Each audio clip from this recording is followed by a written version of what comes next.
Hi, si Father Bus Bombasi OP po ito ng UST Legazpi sa Kumustahan. Ngayon po, kukumustahin natin ang estudyante dito sa UST na walang iba kundi si Mariela Romano po. Mariela Romano. Romano. Ano ang tungkulin mo bilang estudyante dito?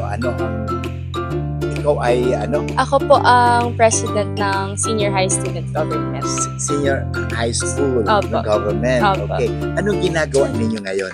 So ngayon, nagpe-prepare po kami for the first day of school. Gumagawa po kami ng decorations and souvenirs po para po sa incoming freshmen po ng senior high school for tomorrow's event po, which is yung Dagos Tomasino po, na mangyayari po dyan sa sa St. Dominic Grounds po. Nasa St. Dominic ground dito sa pagpasok mo sa UST Legazpi, makikita mo kagad yung ground na yan, ano?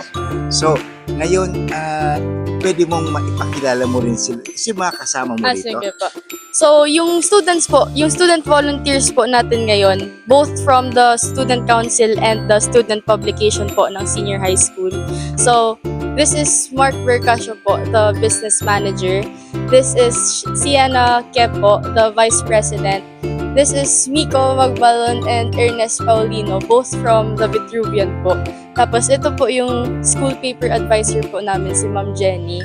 Yan po si Kaijen Tanmanguera po. Siya po yung one of the editors po ng publication. Si MJ Consul po, a member po of the PSYSC dito po sa senior high school. Tapos this one is Cassiopeia Laksa po, treasurer po ng student government. Tapos si Vincent Belan po, photojournalist naman. Yeah. Mariel, handang-handa na ba kayo para bukas, August 4?